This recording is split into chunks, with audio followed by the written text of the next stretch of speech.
Bonsoir à toutes et à tous, heureux de vous retrouver pour la tranche info en direct sur votre antenne Canal 10 Télévision avec au programme de notre soirée Info 10, le journal local et régional. On a une petite formule un peu différente puisque nous sommes aussi en direct de la 5e plénière du conseil départemental, mais place à l'actu.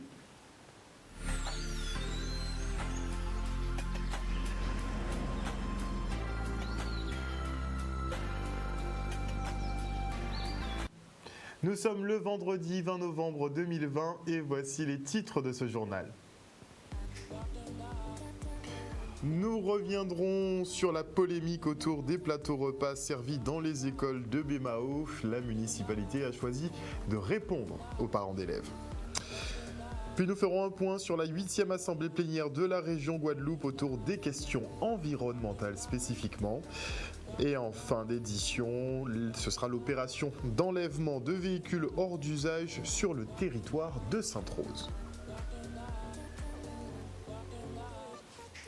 Et notez avant de développer ces quelques titres que la nouvelle est tombée. L'article 24 de la loi de sécurité globale a été adopté par l'Assemblée nationale. Effectivement, le texte prévoit de pénaliser la diffusion d'images ou du visage ou de tout autre élément permettant d'identifier un policier ou un gendarme dans le but manifeste de porter atteinte à son intégrité physique ou psychique, et ceux effectivement qui devraient tomber sur le coup de condamnation pour avoir diffusé leurs images, eh bien ils encourent jusqu'à 1 an de prison et 40 000 € d'amende.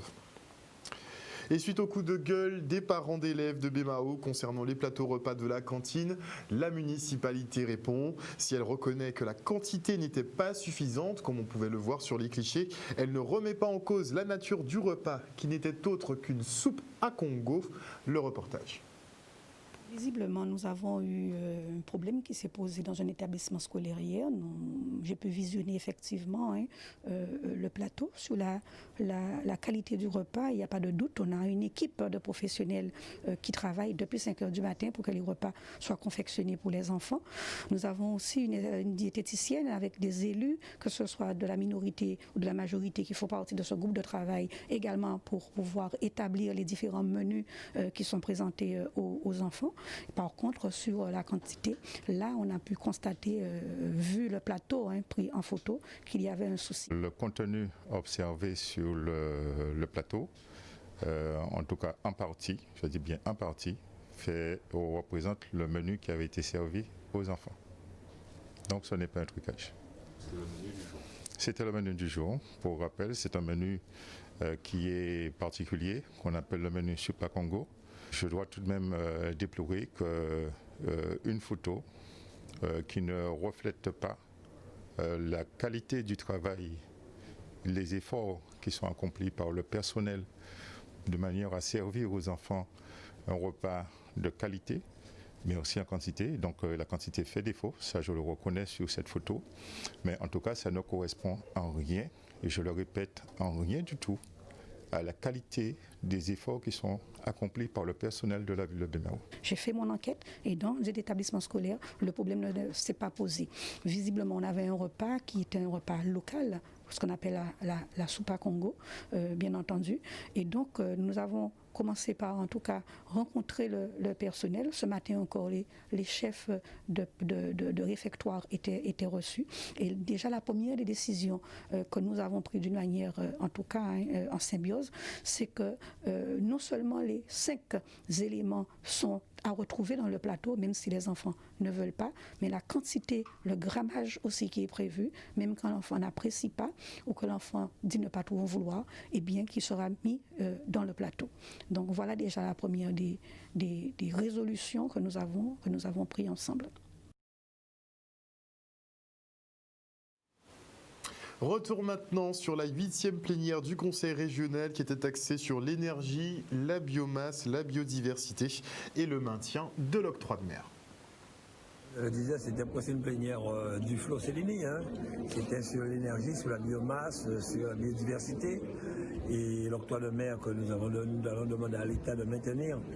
Donc c'était une très belle plénière où les informations ont été données, les avis favorables du CESER et du CCE.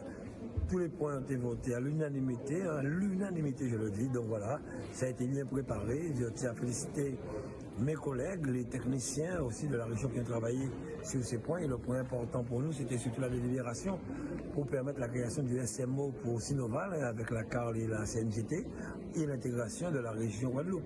Donc quand il y a la volonté des hommes, on peut aller vite. Voilà un SMO qui va se créer, délibération concordante, région CARL, CNG.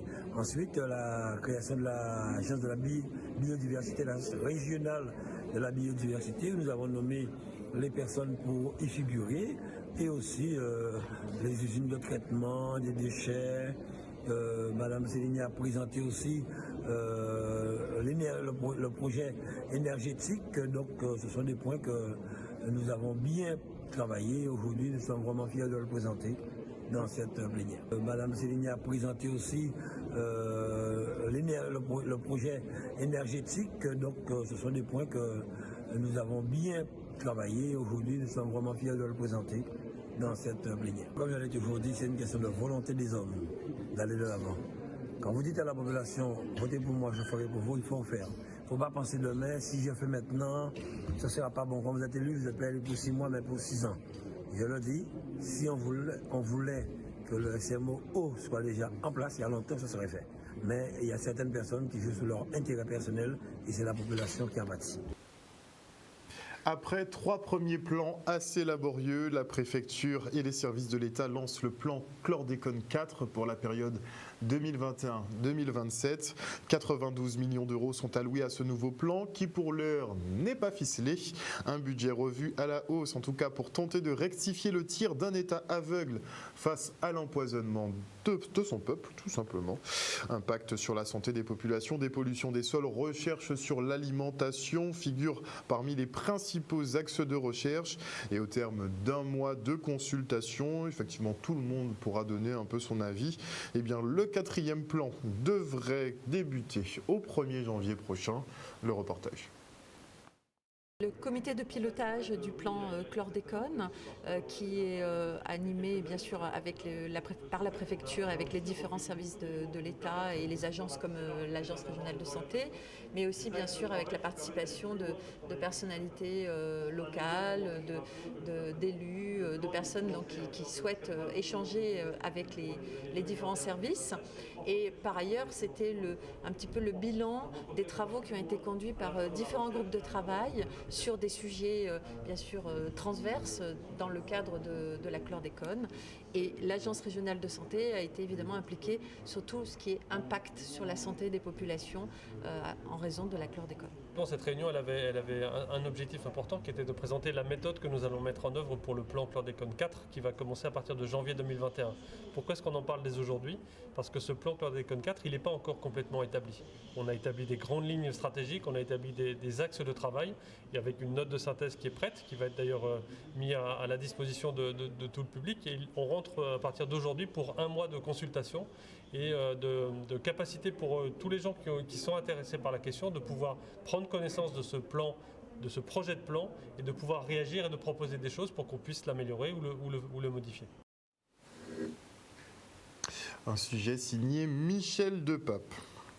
Parlons maintenant des pollueurs, puisque grâce à eux, les gens qui n'ont pas honte du tout, eh bien les véhicules d'hors d'usage se trouvent un peu partout, sauf dans les casses. À Sainte-Rose, les services de la ville ont décidé de passer à l'action et de virer le plus de carcasses possible. Les images de Maxime Morel. L'opération, elle découle d'une procédure que nous avons mise en place depuis quelque temps et qui aboutit aujourd'hui depuis lundi dernier. Nous avons commencé un ramassage des VHU, des véhicules hors d'usage, sur le territoire de Sainte-Rose. C'est important déjà pour la pollution visuelle, c'est-à-dire que quand on va dans une ville et on constate qu'il y a pas mal de véhicules, des épaves, c'est pas très beau pour déjà la visibilité, le fait de voir que ça paraît un peu sale. En plus, il y a la pollution des sols et il y a aussi cette responsabilité des propriétaires qui laissent des déchets sur la voie publique. En partenariat avec la gendarmerie, nous identifions, nous localisons les véhicules. Après avoir procédé à l'identification, nous transmettons aux propriétaires de ce véhicule un courrier qui est une lettre de mise en demeure qui lui demande d'enlever son véhicule sur la voie publique, ou encore que nous allons procéder à l'enlèvement du véhicule avec les conséquences que vous savez qui sera verbalisée, et que les charges, que tout l'enlèvement, la procédure d'enlèvement sera à la charge du propriétaire. Cette mission a commencé cette semaine et en raison de 6 véhicules par jour depuis lundi, et par la suite on va recommencer concernant le nombre qui existe encore sur le territoire. Il y a des professionnels qui ont des véhicules VHU aux abords de leur garage.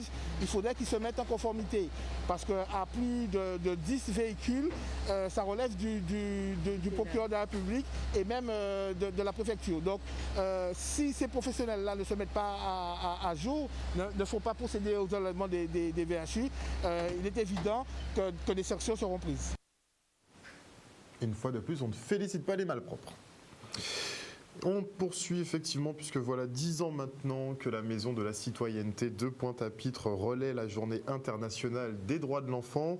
Une occasion de rappeler aux petits de l'école Raphaël Jolivière leurs droits et devoirs dans un monde bouleversé par le Covid-19.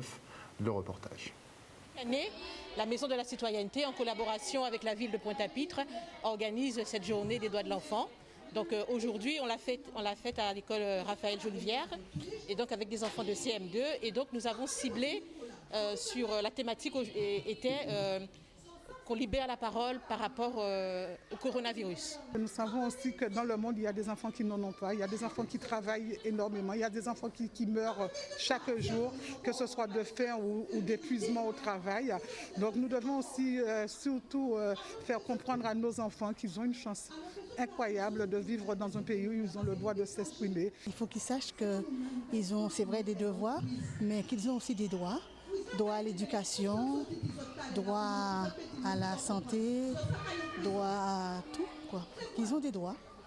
Et donc, cela fait plus de 25 ans que la convention a été signée, donc c'est important qu'ils le sachent. Il faut le répéter. Les enfants ont des droits parce qu'ils sont encore jeunes et ils ont le droit de faire des choses que les adultes ne peuvent pas les empêcher de faire. Les enfants ont le droit de penser, d'aimer, de s'amuser. Ils ont le droit de choisir des choses. Souvent, on oublie que les enfants, ce sont des enfants qui sont des fois démunis. Donc on est là pour rappeler que les enfants existent, que ce sont des personnes à part entière, et donc dire à tout le monde que les enfants comptent, et donc ils ont des droits, des devoirs, le droit d'être aimé, le droit à une éducation, voilà. Donc c'est important de mettre à l'honneur leurs droits, mais aussi leurs obligations. Covid-19 qui mène la vie dure aux étudiants ultramarins qui vivent en Hexagone et qui, pour nombre d'entre eux, sont beaucoup en galère en ce moment. Avec la réduction d'activité, plus de jobs, donc les finances se raréfient. C'est sans compter le confinement qui complique tout déplacement. Alors pour leur venir en aide, la Maison des Outre-mer de Lyon, par exemple, met en place des distributions de denrées alimentaires. Le reportage de Maurice Cessé. J'ai connu l'association il y a une semaine sur les réseaux sociaux, j'ai vu une story et étant donné l'état actuel, je me suis dit pourquoi pas, puisque je suis quand même une étudiante dans le besoin et je compte revenir assez souvent parce que c'est vraiment intéressant, surtout pour nous, les étudiants ultramarins. Je viens de La Réunion, je suis ici pour j'ai découvert l'association il y a une semaine par une amie. Et je viens ici pour faire des économies et pour voir ce que ça donne. Ça fait maintenant quelques années que je la connais via des personnes de ma famille qui m'en ont parlé. Aujourd'hui c'est ma première fois, donc je vais découvrir. Avec cette période de confinement, ça devient assez compliqué de faire des courses et d'avoir surtout les moyens de faire des grosses courses. Donc l'association nous permet donc de faire des économies et ça c'est super avantageux pour nous. J'habite à Lyon et je suis venu ici pour la première fois récupérer des courses afin de faire des économies. C'est la première fois que je viens et je pense que je vais continuer à venir pour un petit moment. Alors j'ai connu l'association du bouche à oreille. C'est une amie qui était déjà venue ici auparavant et qui m'en a parlé justement parce que c'est que niveau financier c'est un peu tendu à cause du confinement. Donc elle m'en a parlé et puis je suis venu voir ce que ça donne. Du coup c'est ma première fois ici. Et nous sommes ici à la Maison Ravier, à Lyon 7e, afin de mettre en place un dispositif d'aide alimentaire pour les étudiants ultramarins qui en ont grand besoin pendant cette pandémie du Covid. Donc nous avions déjà mis en place un dispositif pendant le premier confinement où nous avons distribué plus de 4 tonnes de nourriture à plus de 150 jeunes. Et donc nous avons recommencé tout cela le jeudi dernier, jeudi 12, ici, Maison Ravier. Nous sommes là aujourd'hui pour pouvoir distribuer des produits alimentaires pour les étudiants ultramarins qui se passent le lundi, mercredi et jeudi de 17h à 18h30. Voilà, et nous partageons, alors on va vous dire, il y a toute une diversité de fruits et légumes que nous proposons, qui sont commandés avec la banque alimentaire, et nous partageons aussi ces produits alimentaires avec l'association de Saint-Étienne. Voilà, chers téléspectateurs, nous sommes arrivés au terme de ce journal, mais je vous invite justement à vous rendre sur la page Facebook, notamment de Canal 10 Télévision, puisque ce matin, enfin en fin de matinée, on était du côté du MEDEF Guadeloupe, le MEDEF qui a présenté sa vision pour la Guadeloupe à l'horizon 2030, donc pour les 10 prochaines années. Le MEDEF Guadeloupe qui mise sur le jardin local, ça peut paraître très surprenant, mais même si ça peut sembler et être en même temps une récupération sur le mouvement du retour au naturel, eh bien il persiste et signe. Donc je vous invite à regarder ce live et dire ce que vous pensez de cette action, puisqu'ils invitent aussi les politiques avec lesquels ils ne sont pas tout à fait d'accord pour l'instant, invitent les politiques justement à définir une vision claire pour notre département, et visiblement ils semblent accepter le fait que cette vision passe par un retour à ce que l'on sait faire, à ce que l'on maîtrise et à une économie d'échelle guadeloupéenne. En tout cas, merci beaucoup pour votre fidélité à ce programme. Merci beaucoup à Stanley qui m'a fait cette petite interview qui est dispo aussi sur les réseaux. Franchement, ça m'a fait très plaisir. Et passez un excellent week-end à l'écoute des programmes de Canal 10. Le journal local revient lundi. Et surtout, n'oubliez pas que sur Canal 10, vous faites l'information que nous diffusons. Bisous.